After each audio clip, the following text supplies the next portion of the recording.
Hello, crafters, and happy Friday. I'm glad that you've joined me again on my YouTube channel. My name is Deepa Robbins from DeeZinesByD, and today I have a card featuring the Spellbinders stitching dies.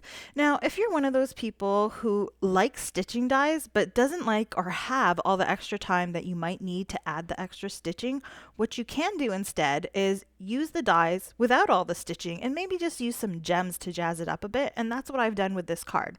So I'm very excited to show you this technique because it shows you that stitching dies can be used without the stitching. So I'm going to be focusing on this stitched background die here. This was the large die of the month from December 2021 from Spellbinders. And I'm going to be using this color scheme here, some blacks, whites, pink, and silver. And this Sizzix opulent cardstock is really nice because you can see it shines a nice metallic silver. So I thought it just went in very nice with this, this color scheme. Now the first thing you have to do is for that stitching plate, you have to kind of attach it to that frame die to get an actual rectangle to cut out. If you didn't want to cut a rectangle out, you can just use that rectangle die right on your cardstock and it's going to cut it out without a frame, and you can just kind of move it up to create a larger area of that stitched die. So I'm showing you here that this is a little tip. The Spellbinders Tool-in-One is perfect for all the tiny little dots that you get once you cut out this die. So that's my little tip for cleaning up that the mess that you kind of get after die cutting there.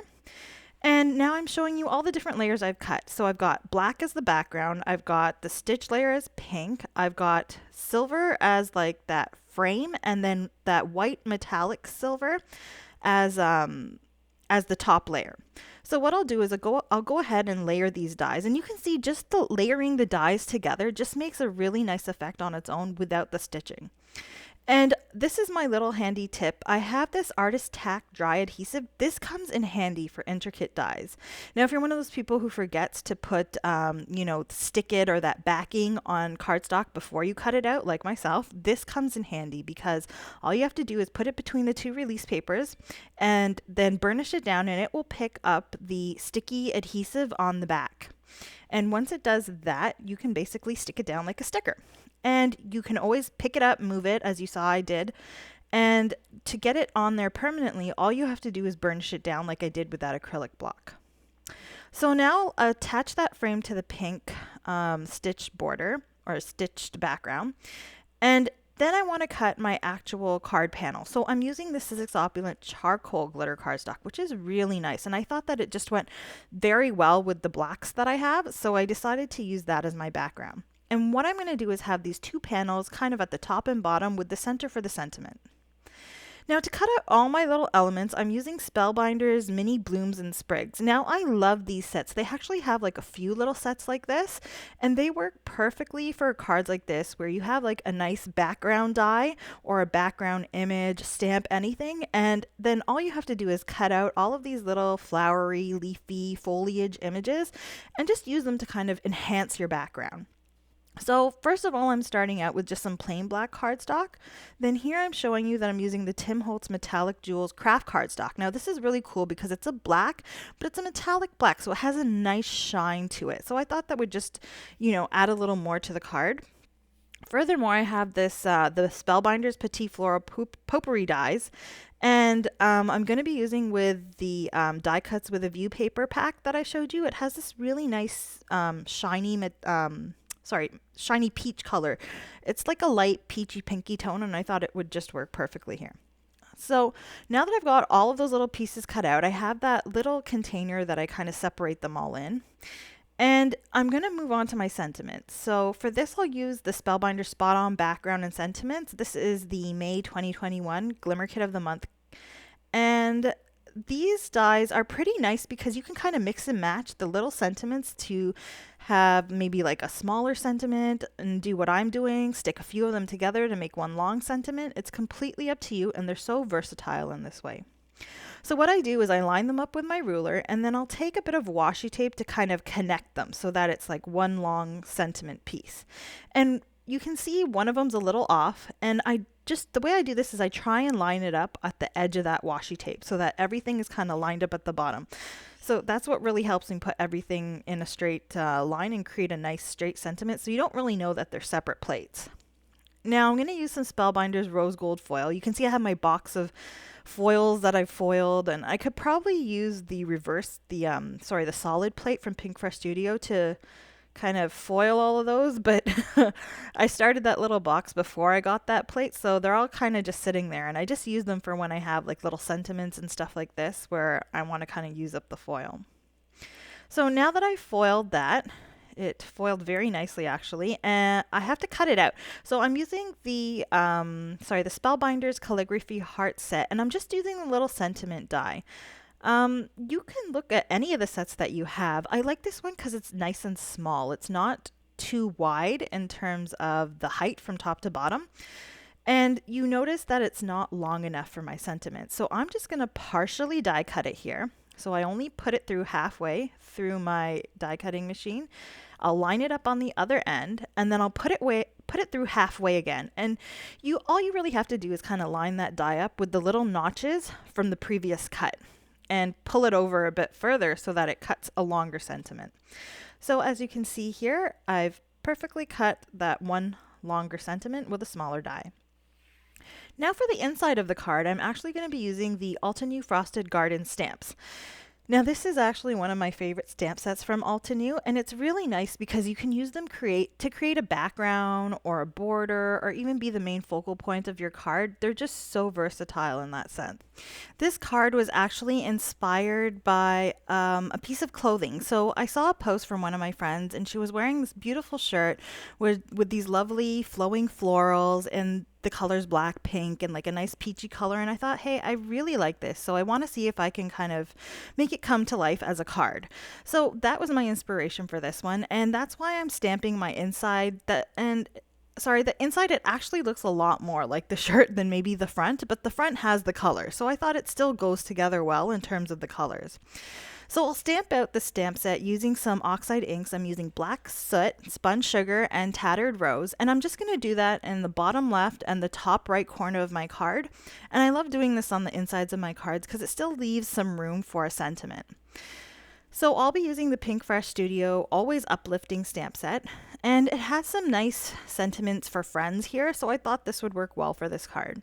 I'm just going to stamp the main sentiment in VersaFine Clair black ink, so this is actually Nocturne ink, and then I'll stamp the little scripty friends sentiment in the tattered rose, which I also used on the flowers in the corners. So that's the inside of my card done, and all that's left for me to do is to put together the front of the card. So the first thing I'm going to do is attach the two stitched background panels onto the front of the card. And I recommend using a strong adhesive because this glitter background or this glitter cardstock is the type that has a bit of a plastic film kind of on top, and that's what kind of stops the glitter from coming off onto your hands. And when that's the case, you have to make sure you're using a stronger adhesive to get those panels on there and to make sure they stay on there. Now the sentiment I just stuck on there with some small foam squares, or you could have used a foam strip. I don't have the strip, so I just use my little squares. And then I'll put together my flowers. Now I like adding dimension, and I do this by using the stylus tip that comes with the two-in-one. And all I'm doing is just kind of moving them around, moving the stylus around the little petals to kind of create a bit of a bulge, which gives it more of a realistic look. And then once I've shaped a couple layers, then I will glue the two layers together, and I use the opposite side of my my jewel picker in order to kind of push that down and glue the little layers together. Now I'll use that same concept to put together the rest of my card. I'm just going to kind of put the fronds all around the sentiment and then glue down. Some of them I'll pop up with foam squares like here, and some of them I'll just glue them right down to the cardstock, and this helps you create variation in depth on your card. I like to kind of have some sticking up a little higher than the others and not have them all on like the same level. And then all I'm going to do is once I've got all of my flowers in place, I'm just going to go ahead and stick all those little fronds in the different colors all around the flowers, just tucking them in behind. I've also got some little leaves that I cut out from these sets, and I'll go ahead and stick those behind that as well. So this is the fun part. I like once I've kind of cut everything out and I've kind of organized them in my little plate there, that I can just kind of I think this is where you kind of go hog wild creatively, right? You can kind of just put it together however you like. And this is where the uniqueness comes into play. You can kind of, maybe you don't want to put these, all of these little elements around the sentiment. Maybe you want to put it more towards the corners or the bottom edge, or I don't know. It's completely up to you. And that's how you can, kind of use the same idea, but then make your cards unique to you. So I'll just go ahead and finish up placing all of these little elements all around the card. And my final step is, of course, bejeweling or bedazzling or whatever it is you like to call it, embellishing. Now, because I'm not actually using thread or anything like that to do the stitching, I find that in order to kind of jazz up and make these backgrounds stand out, I add jewels. And if you know me, you know I always go crazy with the jewels.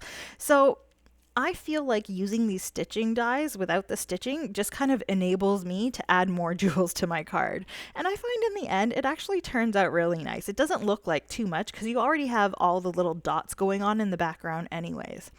So what I did was I used my nail art gems and I used black gems in the centers of those diamonds. And then I used the AB crystal gems on the little fronds of the foliage there as like little berries, and also in the centers of the flowers. And then just to add a little bit more and to tie in that pink, I used some Pink Fresh Studio Ballet Slipper jewels. And I just added a couple little jewels, at the top above the sentiment and below it as well. Just a few, just to have a little bit more variation in my jewels. And that was pretty much it. So then I just basically attached my front panel to the card, and this is the final product that you get.